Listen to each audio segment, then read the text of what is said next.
Welcome to the very first episode of the Creative Catalyst podcast. And I am Lianne Baron. I am very happy to be joined with my good friend and colleague, Luke Hurd. Luke, welcome to the podcast. Hey there, everybody. Thanks for having me on here. Yeah, no problem. We are starting this up. I feel like we talked about doing this a few years ago. And I think that was at a time where there was definitely a need to explore a lot of what was going on in our industry, which at the time was very predominantly AR, augmented reality. And it's kind of evolved now to this idea that maybe we should consider things just beyond what we know in AR and talk about the kind of thing that really fuels us. I think between you and I, we have a lot of conversations about what the experiences are that we're building for the people and for our audiences. And so many of them are deeply rooted in the creative storytelling part of it. So that's where we're coming from with this podcast. We want to share a lot of the insights that we have observed through a lot of the work that we've done in our history of the work that we've been doing, but not only that, in the circles, the social circles of what we see in industry and amongst our friends and our peers right now, and kind of share the tales of what we think fuels some of the really exceptional standout experiences and points of inspiration that we see around us. Any thoughts, Luke, on what else you want to talk about as we're going through this process of exploring this podcast space? Yeah, I mean, there's so much to consider. I mean, I feel like, when it comes to development, we have a lot of stuff out there that's a great resource for that. And that's been kind of building for quite a few years, and especially in the AR space. But what isn't there is just like creative information and how you get to your idea, and then how you bring it to life, whether that be through your own means or through, somebody paying you. And I don't know, there's just so many ways to kind of skin that cat that I think that there's a plethora of information to talk about for sure. Totally. And maybe before we go too far down that rabbit hole of discussing the things that are kind of really captivating when it comes to creativity and ideation, maybe let's let people understand, if they don't already know our background, a little bit about how we landed here. If you wanted to talk a little bit about your history and what got you to this point right now. You bet. So again, my name is Luke, and I started off as an artist long time ago, early in my life, and decided that I wanted to learn how to do development to bring more interaction and just to digitize my artwork, essentially. I've been doing this now for about 30 years, believe it or not. And I have been, really blessed in the past few years to dive headfirst into the augmented reality space. I'm an instructor for the MetaSpark side of things, curriculum over there, and certification. And I also work for some pretty large advertising agency out there in the world, and work for some brands and bring some of their ideas into this space as well. And like you said, it's what's been so fun about this journey for me is that as I have learned new tools and skill sets, there's never any one answer. There's always a multitude of options and ways to approach new problems that can use things that go beyond the typical side of things. So it might be outside of AR, it might be something like AI, or it might be something that falls into the blockchain space. Who knows? Who knows where it goes? So it's really pushed in a lot of ways, and now I feel like I'm fully into the 3D side of things, is doing that kind of thing. So now I watch movies in a different lens because I get to see how they're made. But yeah, that's kind of my history in a nutshell. How about you tell us what your amazing history in this space is? It's funny because I think of all the people that we've come to know, at least at this chapter of our journey, you and I have a very similar background. Same generation as well. I've been doing this for a really long time. Started off as an artist, but more very deeply traditional. So sculpture is my first passion. I went on in university, and I learned the tools of digitizing the work that I was doing, the traditional stuff I was doing in oil paints and in the acrylics. I was able to emulate in Photoshop. That was like the biggest thing that could have happened to me, and understanding that I could digitize and then create more reach for the work that I was doing. But the thing I think that was always fascinating and continues to be was adding the element of interactivity, right? So talking about web design and web dev, it was that ability to have your audience interact with the work that you were producing, and then kind of exploring that and always keeping eyes on how that was evolving. And like I say, I think that continues on to where we are today. Fast forward through different iterations of my exploration of interactivity with the work. I ended up recently, for the last 2 years, working with Meta on the side of what we call our AR partnerships team. So you and I met in the beta, which we were creating these AR effects together before they were released to the public.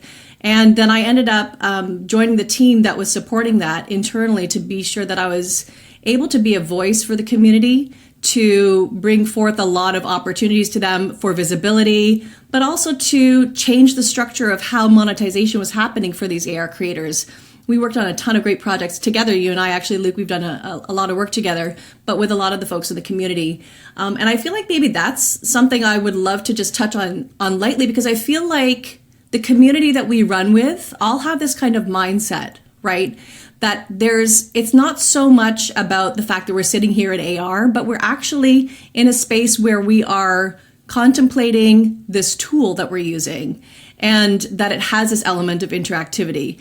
And I feel like that's something that I like just prior to this, we were talking about what is the point of even having this podcast? Well, let's talk about the creativity and the fact that AR happens to be the delivery system on mobile or wherever it may land, just happens to be one of the pieces of the tool set. What is your feeling currently on the whole kind of kit that we're carrying around? Is this like this group of community of these creators? Like, I think that we're all literally running around with the same tool set, and some of us focusing a little bit more on one or the other. But like, how do you feel about it right now? Are you feeling like we've got too many pieces in this toolkit, or we have enough, or like, what do you feel about it? I feel like we have there's a lot of amazing tools that have come out over the past few years. From segmentation models to all kinds of things that can change the way occlusion works. And there's just so many cool things that have come out. But I feel like all of the platforms right now are all kind of racing to the same line, which is that, how far can we push a mobile device? I shouldn't say that. How far can we push a cell phone? So it's not just a mobile device. It's a device that has to do quite literally everything else, from your maps to your relationships to your calendar to your health data to everything else. So it's an all-in-one device, which means that it can't do one thing amazingly. It has to do a lot of things really well. So I think that what that means is that these mobile tool sets right now are kind of all racing to that finite line of what a mobile cell phone can do. From a camera perspective, and how much they're willing to open up their APIs from a camera on the Apple or Google side or whatever it may be. So to see some of the other non-mobile movements, things like Meta's Quest series of headsets, and even like the spectacles on Snap, are interesting to me, because I feel like those are really where the frontier lies beyond the mobile. So the mobile's cool. Don't get me wrong. I feel like there's a lot of ways to still utilize mobile for the next several years when it comes to that stuff. But I think that there's a lot of tools out there that are similar, and we are running around with the same kind of tools, somewhat creating the same things. But I think that the real artistry and the real creativity still pushes those bounds. So the same way that we all might have the ability to create a, this or that, or a bracket challenge or whatever. But you can still push the creativity of how that works. It doesn't have to just be a couple of planes floating above your head and one of them gets a little bit bigger the more you lean. That's fine, but you can flex your creativity in a million ways and still work within the bounds of stuff like that. So, boy, it's complex, but I think that one of the key takeaways I feel like right now with augmented reality is that we're still so much in the infancy of what it is.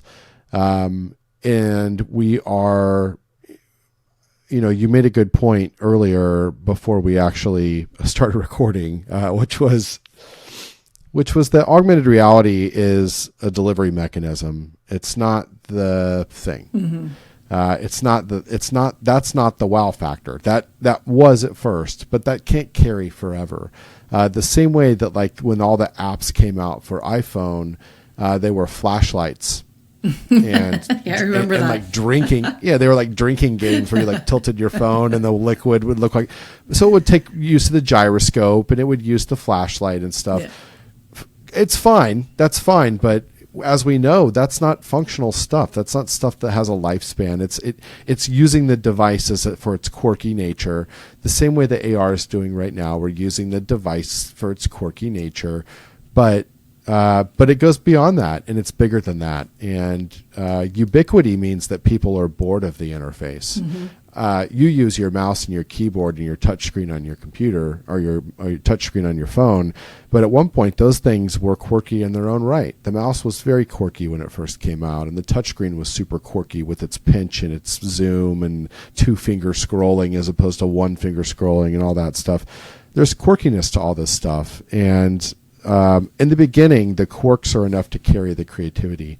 As it goes, your creativity really is what keeps the boat moving, because people get used to the mechanism. People get used to the thing, and suddenly the things that were a wow factor that first year or two aren't as a wow factor anymore. Yeah. The idea that you can track something to your face is like, yeah, okay, what else you got? But 2 years ago, it was like, oh my gosh, there's a ball in front of me. So that's where we're at. Yeah. I think that's where we're at. But what that means is that it's really important for people who work in these creative spaces, not just augmented reality, but people who work in all immersive creative spaces, to keep pushing on those buttons and pulling on those levers and doing what we do. Because I don't think we can not do that stuff. I think most of us are pretty much born to pull on those levers. But I think that's what excites me the most about it, is we're to the point of ubiquity, sort of, in some ways, which means that we really should start seeing some creative bounds start to be really what we're pushing, as opposed to just the quirks of the device. Yeah, I love exactly what you're saying. Those are great examples with the keyboard and the mouse. And now that we've adopted it, like, there's obviously some sort of learning curve that has to go into adopting these new tools that we're using, right?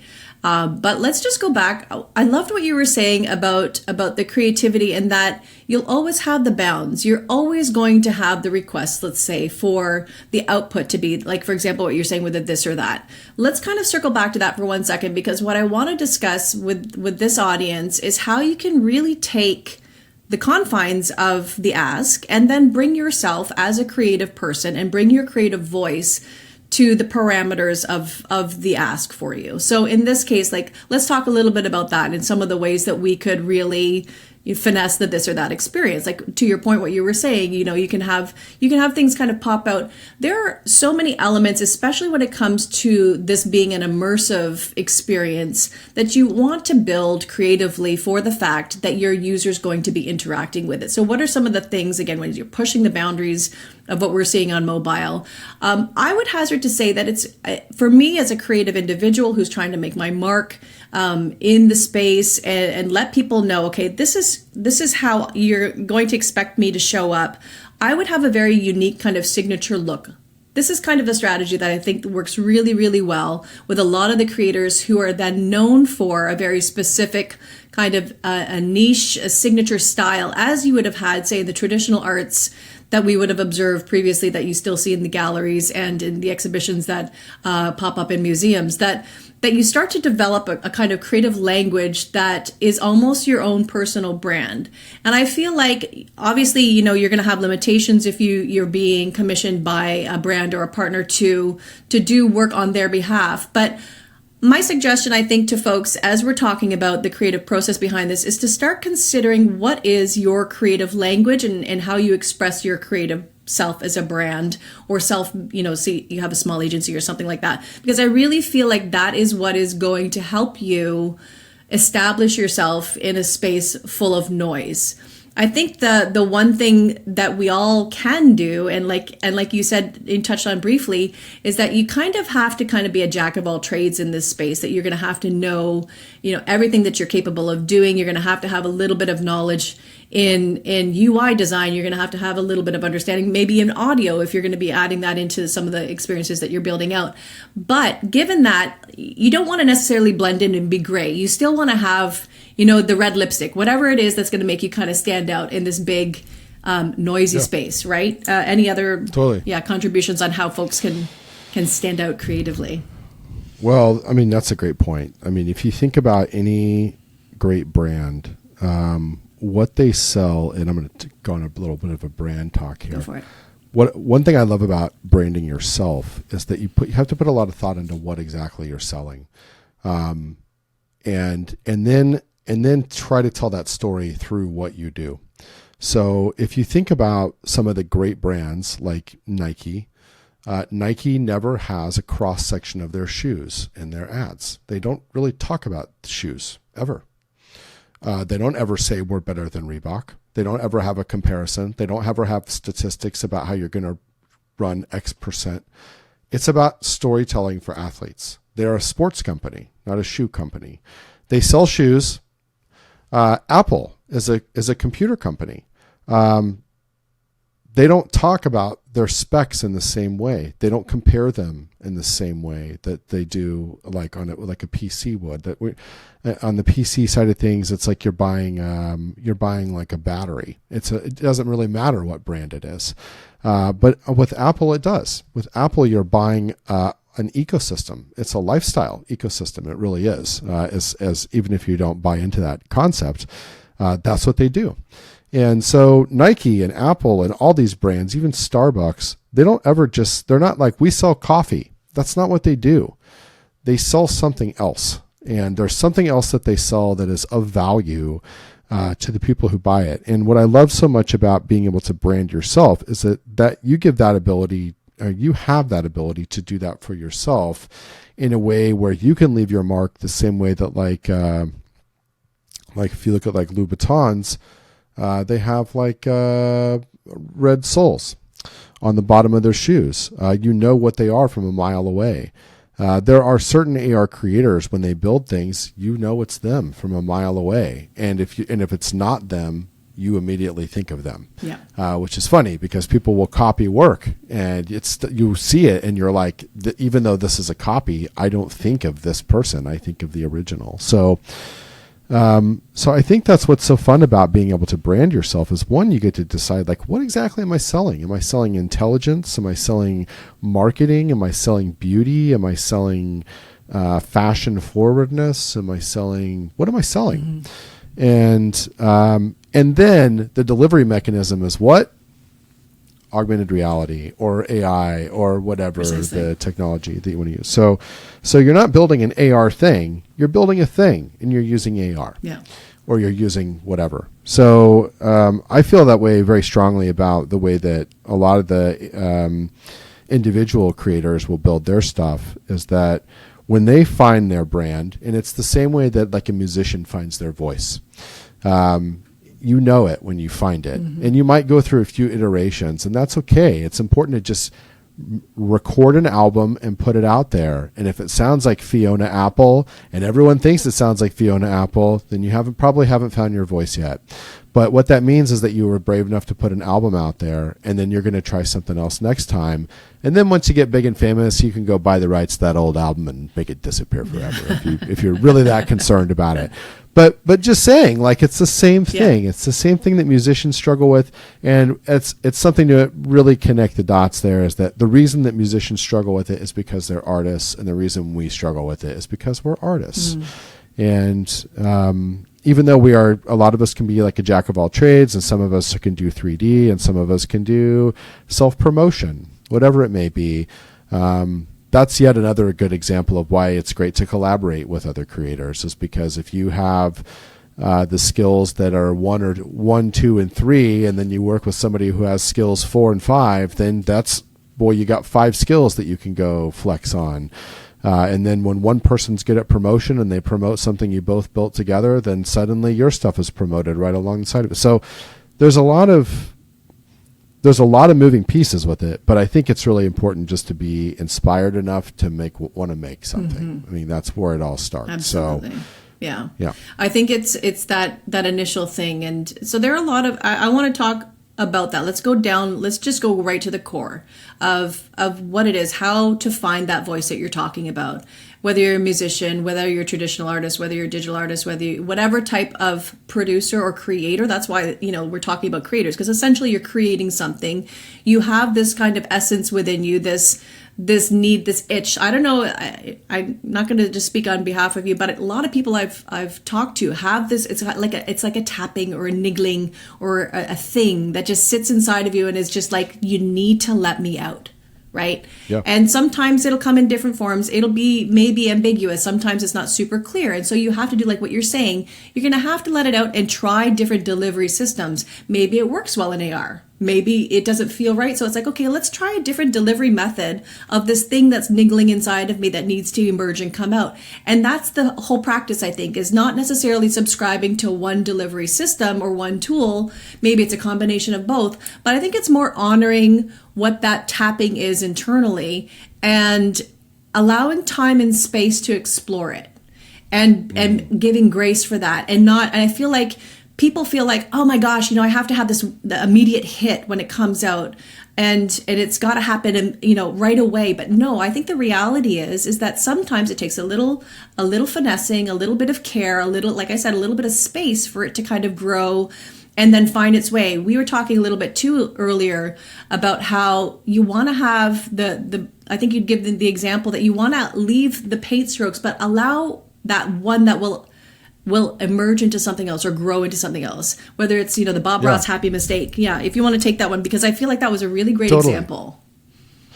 Yeah, I always say it's one of the hardest parts about AR is that sometimes when you're building AR, you get handed a creative idea and they say, go build this. And the unfortunate part about that kind of a process is that you uncover things while you are creating. So if you're a creator and you're building this experience, whatever it may be, and you have preconceived instructions before you of what it should be, what ends up happening is you miss out on those brush strokes. You miss out on those weird happy accidents where something happens and you go, oops, I didn't mean to do that. And then you're like, oh, well, this could be a new tree or a new mountain or whatever it may be. And I think all of us in this space, because it's an emerging, technically challenging space to be in, we'll see that. We will make an oops moment all of the time. And I'll be like, whoa, that looks like water caustics. And I'll use it for something that looks like water because of some screw up I made. Or I'll try something and it doesn't look like what I want it to. And then I'm like, well, that's still kind of interesting. So there's something to that happy accident piece and having that creator, the builder, be part of the creation process. Not to say you can't build things in collaboration with other teams who do this stuff, but there is something to that piece of it, having that freedom of especially when you're building on your own, you're creating on your own. That's why I like to create so much on my own, is that you do have that freedom to be able to just kind of do what you want and take a left turn or a right turn whenever you want to. And people are like, hey, it's time to go home now. And you're like, not for me. I get to go whenever I want to.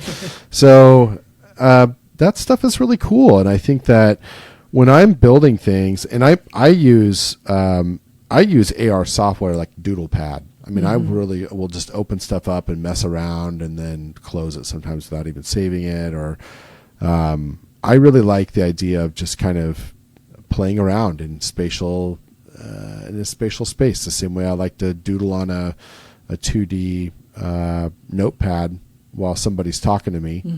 There's some times where I'll be in a meeting and I'll just kind of open up Spark or Lin Studio or whatever and start building things and just see, maybe I can make something over here. So I think that is that's like an inherent quality in all artists, I think, is the want to create regardless of monetary compensation. It's just something that you just want to do.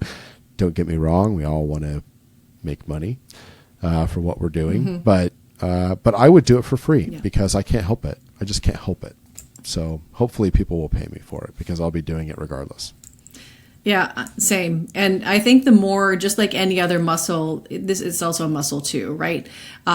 And that has muscle memory. So if you're to flex it constantly in those moments, like you say, in the evening or while you're sitting in meetings or whatever, wherever you can grab that small amount of time to flex that muscle a little bit and practice the art of playing, I think you just have more opportunities to run into those happy mistakes that you're talking about. So we'll leave that as a kind of takeaway, I think, for folks, is just if you're going to have any one thing that you take away from this conversation today is make time and feel completely okay, guilt-free, because you're actually building on your skill set, your creative skill set and your creative muscle when you allow time to play.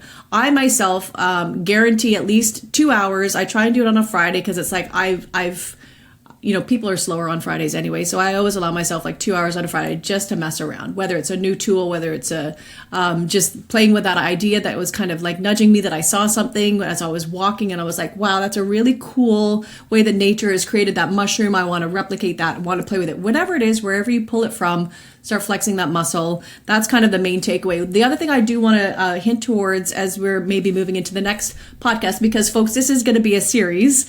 Luke, thank you very much for agreeing to join me on a recurring basis, that we're going to explore a lot of what it means to be a creative in this space right now. And I think in the future, what I'd like to do in one of these upcoming episodes is not just to talk about, as us as individual creators, but that collaboration thing that you're talking about, because it's, well, on the one hand, I 1,000% agree that collaboration leads to probably the level up of ideas that you wouldn't have on your own, but it does come with some challenges too, which I think that's a whole other podcast to manage, what you can come across. Preach it. Yes. Yeah. So a few challenges with that, but that's all right. And we've sat through very, I'd say quite a number of those collaborations in varying scenarios too, some professional, some very personally, where you have to navigate personalities, you have to navigate creative ego, etc. We'll unpack that in a future episode, but for now I think we are at time, and I wanted to again thank you very much for joining me, and for those of you listening, please continue to tune in. We would love for you to join us on this journey as we explore. We don't know exactly where we're going with this, but we're open as well to feedback too. So certainly feel free to hit us up on our social handles. Luke, if you wanted to share where they can find you out on the socials, let them know. Yeah, it's at Luke Hurd, LUKEHURD. 8 little letters, and that's pretty much everywhere on every platform known to man. So awesome. Yeah. And for me, I'm at It's Lianne Baron, Lianne Baron. We will drop those in the show notes below, and as well just link out to any resources that we think might be helpful for you as we're going through. Just keep eyes on that. So again, thanks very much. And I'm going to sign off with my signature podcast goodbye, which is that I hope you all stay curious and keep on creating.